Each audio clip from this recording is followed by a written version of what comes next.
Welcome to Israel Now News. I'm Yochanan El-Rom. And I'm Erin Viner. In our top story, the Israeli security establishment is concerned that the most recent incidents of so-called lone wolf attacks may ignite another mass outbreak of Arab terror. These fears are being amplified with the approach of the Rosh Hashanah Jewish New Year, which begins on October 2nd and ushers in the High Holy Days. The current wave of Arab terror was unleashed during this same period a year ago. Prime Minister Benjamin Netanyahu has boosted security forces, vowing they will remain on heightened alert and ready to defend the Israeli people. Protective measures have also been ramped up around Arab villages that were home to a number of recent Muslim assailants, amid mounting worry that potential jihadis will be inspired by the spike in Arab violence this past week. Erin has more on that. Yes, that's right, Yochanan. Daily attacks included at least 7 stabbings and attempted knifings in Jerusalem and Hebron, a car ramming in the Judean mountain town of Kiryat Arba, a firebomb attack against Israeli soldiers, and 2 rock-throwing incidents in or near the capital. Several Israeli civilians and security personnel were injured, but none were killed. Much of the public was caught off guard by the resurgence in violence that marked 2015 and early 2016, but had waned in recent months. Defense officials are warning that the Palestinians' motivation to carry out attacks against the Jewish population remains strong, particularly after the recent celebration of the Muslim Eid al-Adha holiday. Since last October, Arab terror attacks have claimed the lives of 35 Israelis and 4 foreign nationals, including 2 Americans. Tensions are also rising on Israel's border with Syria. The Iron Dome rocket defense system was deployed for the first time in the north to shoot down 2 stray projectiles, which officials believe were part of the spillover violence from the civil war raging close to the frontier. Jerusalem holds the Damascus regime of Bashar al-Assad responsible for any violations of its sovereignty. Until now, the Iron Dome was used exclusively to intercept missiles fired at southern Israeli communities by Palestinian terrorists in Gaza. In related news, the head of the United Nations Human Rights Council used his address at the opening of the UN body's 3-week session in Geneva to issue a scathing denunciation of Assad, who was a practicing ophthalmologist before becoming a dictator. Commissioner Zaid Rad al-Hussein said that words cannot convey how profoundly he condemns the Syrian government. He told the delegates that Syria is a state led by a medical doctor, and yet it's believed to have gassed its own people, attacked hospitals, bombed civilian neighborhoods with indiscriminate explosive weapons, and incarcerated tens of thousands of detainees in inhuman conditions. According to Hussein, the Assad regime has committed some of the gravest violations on record in the history of the Human Rights Council. Investigations are ongoing into the recent series of what appears to be Islamist-fueled terror attacks on American soil. The Islamic State has claimed responsibility for the stabbing of 9 people in Minnesota. 22-year-old Somali Dahir Adan made reference to Allah and asked at least one of his victims if they were Muslim during the assault. Meanwhile, authorities are now questioning 28-year-old Ahmed Rahami, who was captured after a dramatic gunfight in Linden, New Jersey. Friends of Rahami said he became a devout Muslim after making several trips to the jihadi hotbeds of Pakistan and his native Afghanistan, where he was born. The naturalized U.S. citizen allegedly planted a bomb that injured 29 people in Manhattan, as well as 2 other explosive devices, one 4 blocks away and one in New Jersey that failed to detonate. In other news, Israeli Prime Minister Netanyahu has offered his deep gratitude to the American people after the signing of the latest Memorandum of Understanding between Washington and Jerusalem. The deal enshrines defense funding for America's closest Middle East ally for the coming decade. It is the single largest pledge of bilateral military assistance in history, with Israel set to receive $3.8 billion each year. The funds will help the Jewish state upgrade most of its fighter aircraft, improve the mobility of the Army's ground forces, and strengthen the country's missile defense systems. Under the new terms, Israel will spend an even greater amount of the money on American-made weapons than it has in the past. The 10 months that it took to finalize the agreement underscored friction between the Netanyahu and Obama administrations over last year's nuclear accord with Iran, which the Israeli leader strongly opposed. Netanyahu has since downplayed the differences by describing them as a dispute among family and characterizing the friendship between Washington and Jerusalem as lasting, solid, and powerful. Former Israeli President Shimon Peres continues to recover from the stroke he suffered on September 13th. The 93-year-old remains hospitalized in serious but stable condition. Doctors have been working to reduce his anesthesia levels and ease him off a respirator.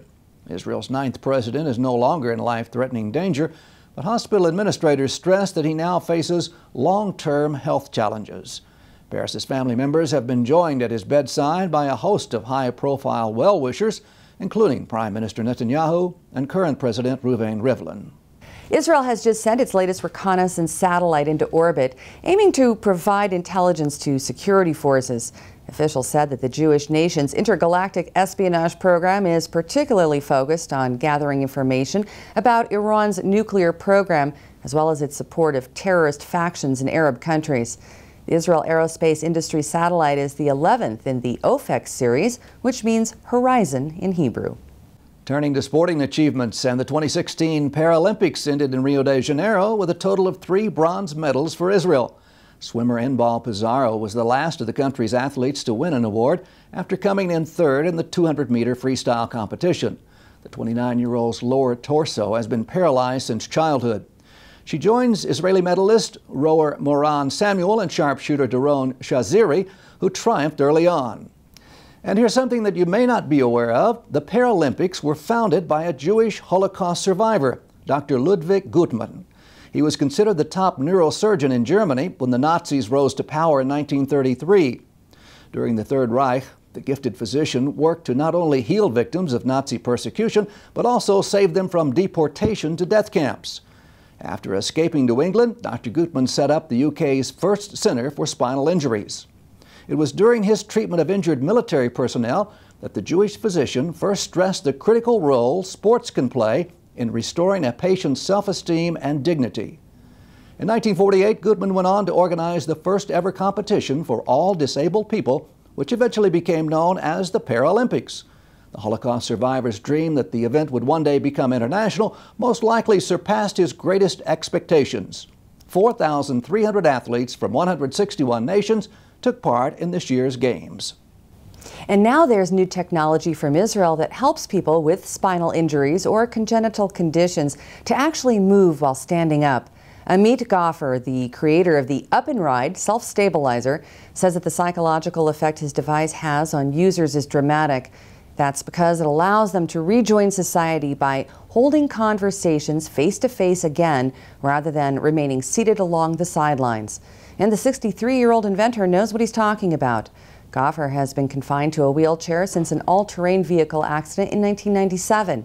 He previously came up with the robotic exoskeleton, but couldn't use it himself because his own injuries left him with limited functions in his arms. So he designed the Up and Ride. The device is about to undergo a clinical trial at the U.S. Veterans Association in New York, and then to be launched at a medical conference in Europe next month.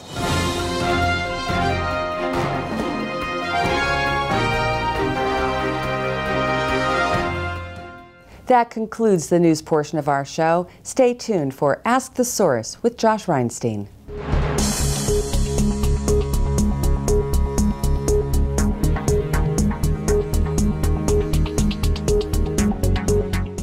Hello and welcome to Ask the Source. I'm your host Josh Reinstein, and we're here in a beautiful sunny day in Jerusalem on our rooftop studio. My guest today is Eli Perch. He is the International Director of the Yesha Council. Eli, thank you for being on the show. Josh, thanks for having me on. Eli, tell our viewers a little about what is the Yesha Council. So the Yesha Council is the umbrella organization of the 400,000 Jews who live in Judea and Samaria, otherwise known as the West Bank.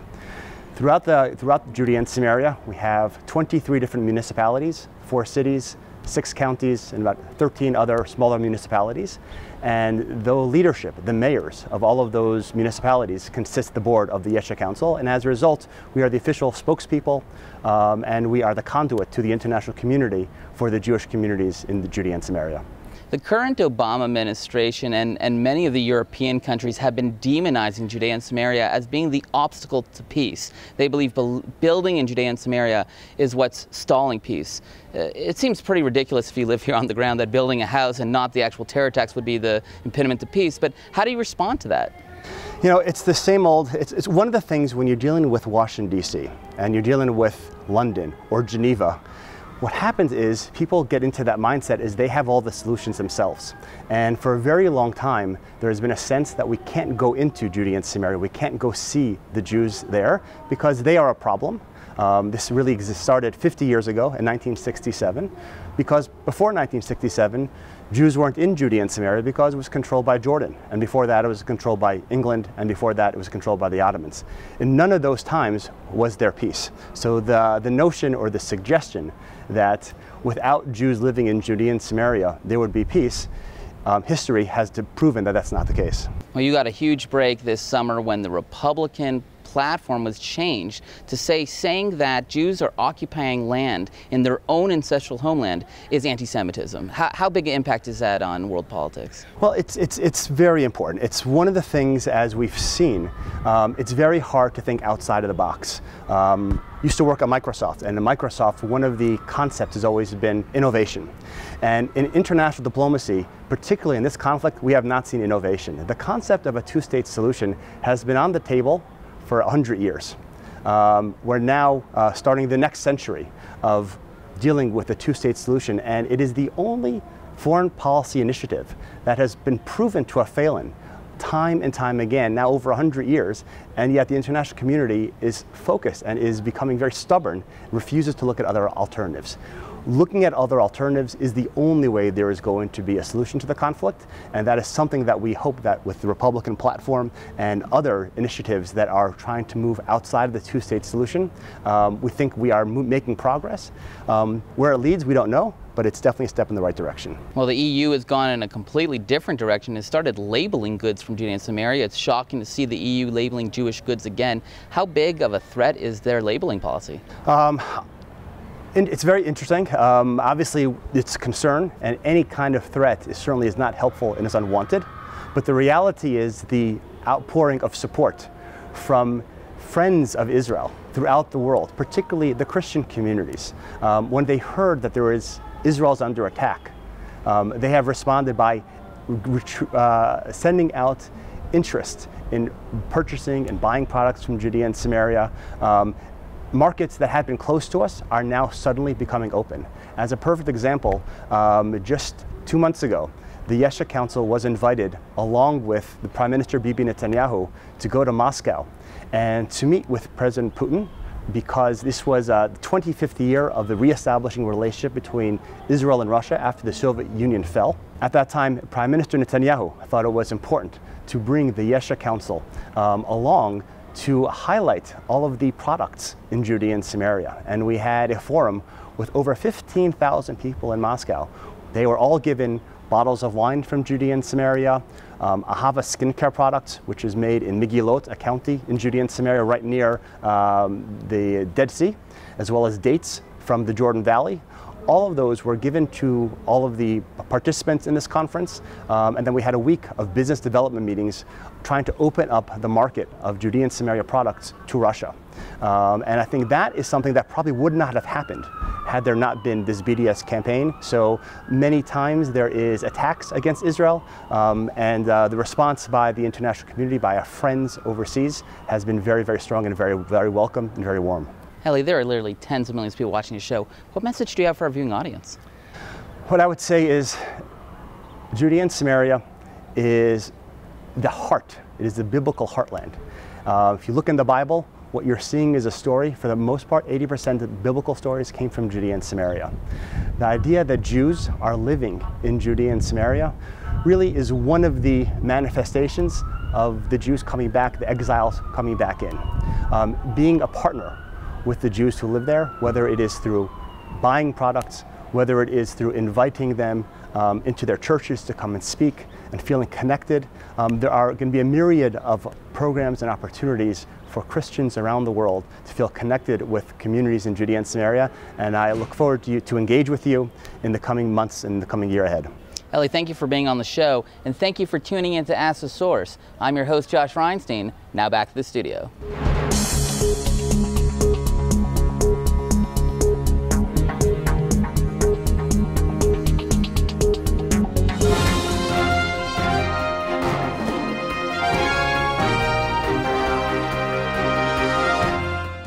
Up next, Return to Zion with Karen Hayesod.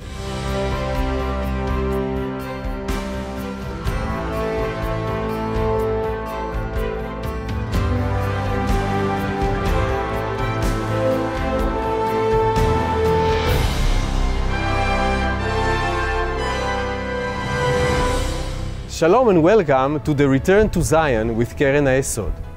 I'm Eliezer Moody Sandberg, World Chairman of Keren HaYesod United Israel Appeal, the leading official fundraising organization for the State of Israel. Today, you will witness the fulfillment of biblical prophecy through the gathering of the exiles. God bless you from Jerusalem.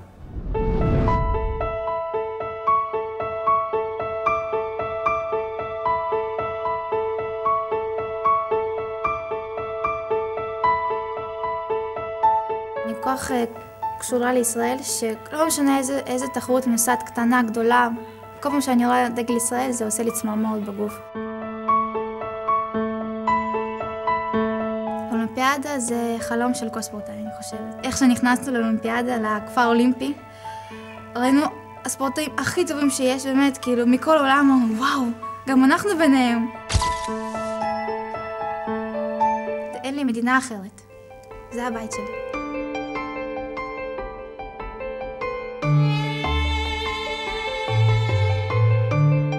העלייה לישראל היא עוזרת להגשים לי את החלומות שלי, היא עוזרת לממש את השאיפות שלי ואת הפוטנציאל שלי כאומן. למרות שהמשפחה שלי היא משפחה יהודית, עד גיל 14 בערך לא היה לי שמץ של מושג מה זה להיות יהודי, חוץ מזה שזה לא הנושא שכדאי לדבר עליו בקרב החברים ובבית ספר ובמקומות ציבוריים בכלל. לא פחדתי לעלות כי ידעתי שאני לא אהיה לבד. לא פחדתי לעלות כי ידעתי שלמרות שאני עוזב את הבית והמשפחה שלי לא תהיה איתי, אבל יהיה מאחוריי גב.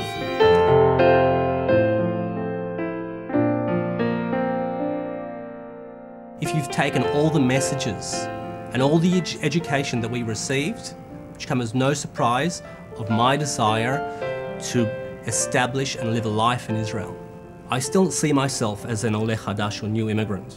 My current role at Bank Leumi, which allows me to act as an ambassador both for the bank and for the State of Israel, makes me feel like I come full circle. We have a people who, for the past 60 years, despite challenges, despite hardships, despite a war every decade, continue to succeed on an international scale. This is a land of modern-day heroes.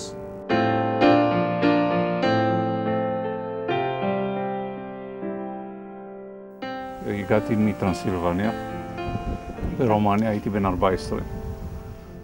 כאן ראיתי פעם ראשונה חיבור בראייתי מדהים בין השורשים שלנו, תורת ישראל, עם ישראל וארץ ישראל. כל אחד מכם כאן יכול להגיע, כי נותנים לו את ההזדמנות, הרבה בזכות קרן היסוד והתרומות שאנשים טובים נותנים, להתחנך, לגדול ולהיות יום אחד מן הימים רופא, פרופסור באוניברסיטה, רב, מדען או אלוף בצה"ל. בלעדיכם התורמים היה קשה למדינת ישראל להתמודד עם האתגר הזה ולהבטיח שאנחנו לאורך זמן נממש את החלום שלנו להקים מדינה בטוחה ובית לעם היהודי.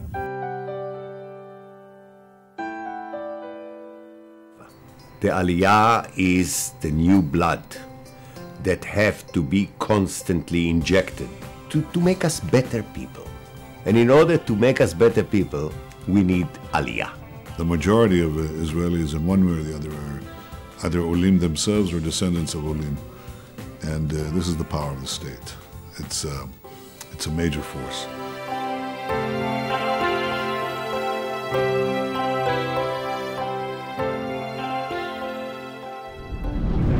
Come join Keren HaYesod in fulfilling biblical prophecy. Let's bless Israel together.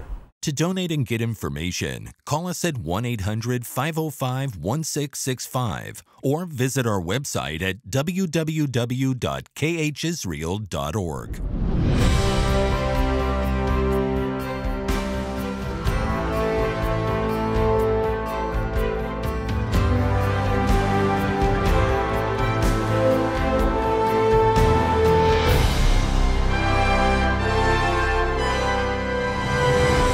President Abbas, since over the past several years you have refused to meet with me and sit down and negotiate peace, I hope you'll hear this message. First, your advisor, Sultan Abu Enan, recently called to slit the throat of every Israeli. 3 days later, a Palestinian terrorist turned these words into action when he slit the throat of a 13-year-old beautiful girl, Halel Yafa Ariel, as she slept. She was a little innocent girl. She didn't deserve this. I ask that you fire this advisor because advocating genocide is not consistent with peace. Second, your party recently praised a terrorist on Facebook who murdered 24 civilians, innocent Israelis, in cold blood. I ask that you pick up the phone and instruct your party's social media manager to stop praising mass murderers. Impressionable children read these posts. They should be taught harmony, not hate. Such words seriously harm the chances of peace. Third, next week the Palestinian Authority will dedicate a monument to Abu Sukkar. Abu Sukkar murdered 15 people by detonating a refrigerator filled with explosives on a busy Jerusalem street.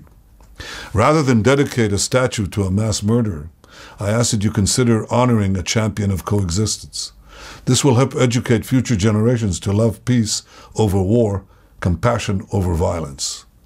It will also help convince Israelis that they have a true partner for peace.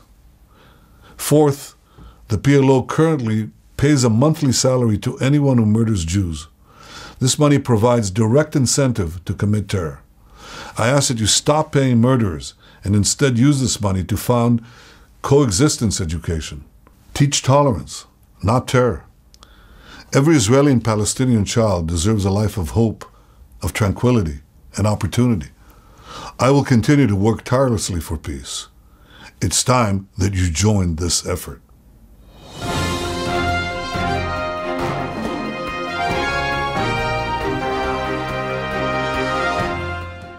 Please stay tuned for the ICEJ report from the International Christian Embassy, Jerusalem. We know that Jews have been living in Ethiopia for well over 2,000 years. There are many who believe that the Ethiopian Jews are actually the tribe of Dan that migrated south, followed the course of the Blue Nile, and settled in those regions of northeastern Ethiopia. The Ethiopian Jews have been extremely faithful under duress, under persecution, under harsh living conditions. To be Jews in Ethiopia, really, it's not easy. We say that we have to arrive to Jerusalem, we have to be in our country. Kids, elders, everybody. It was like the dream was Jerusalem. So once they heard that there's chance to fulfill this dream, it wasn't a question of if, it was a question of how to do that. They belong to Israel. This is their homeland. They have to come back to Israel, so they have to come and join their family. It has been said about people making Aliyah from Ethiopia.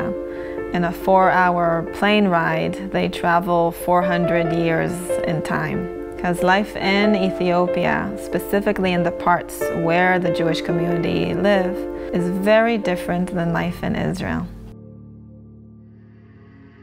They come from remote village, come to the modern country, a very educational gap, cultural gap. They came from the rural world. They were farmers mostly, and it is hard for them to get into the modern Israeli society. The family life changes drastically. The child picks up Hebrew within a short span of months and becomes all of a sudden the guide and the interpreter for his family. After 3 months, I could speak the Hebrew, the language. I wanted to prove myself as an Israeli like my other Israeli friends, so I speak only Hebrew, and immediately I forgot my mother tongue, Amharic, and after a few years I couldn't speak with my mother. I had no language to interact with my parents. You don't read, you don't write, nothing. That's the issue. So we need a lot of help. We need a lot of help. It's not just about making Aliyah, immigrating, arriving at Ben Gurion Airport and saying, "Hi, here I am, I'm starting my new life."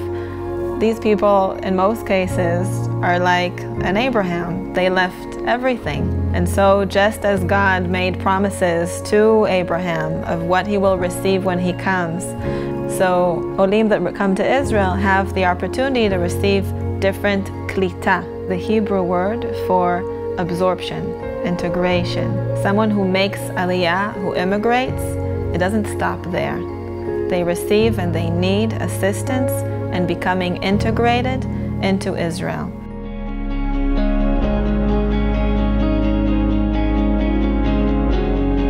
This is common mission. This is not only the Ethiopian community mission or the Israeli society mission. It's the common mission. It's interest of all of us to acting and to be care and to be part of it in order to make this happen. My people dreaming to come back to be in Israel 3,000 years. That dream is realized now. So we have to keep another 3,000 years for the next generation. And so we have to create a new leadership, to build a good family, to serve Israel. That's my dream. My dream is to be fully integrated into the Israeli society, for me, for my children, for the whole community of Ethiopian Jews. I'm very pleased and very happy to hear that there are many Christians who are helping right now in Ethiopia and in Israel. Assistance that is given by the Christian Embassy to help in this integration and to give the mentoring and to give the special education assistance and to give the opportunity and to express this faith in the people and in their destiny here in Israel is something that is very needed and has a tremendous impact. To hear and Christians come to help the Jewish people. It's a dream, you know? How could it be? The Christian people come to help the Jewish people, the state of Israel. For me, it's really unimaginable. Thank you, the Christian Embassy and Christians around the world, your support and partnership helping us to change life every day.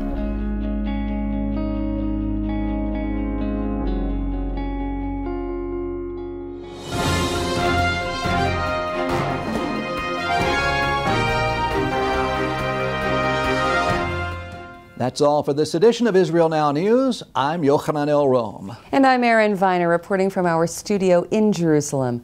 Please join us again next week for all of your Israel updates.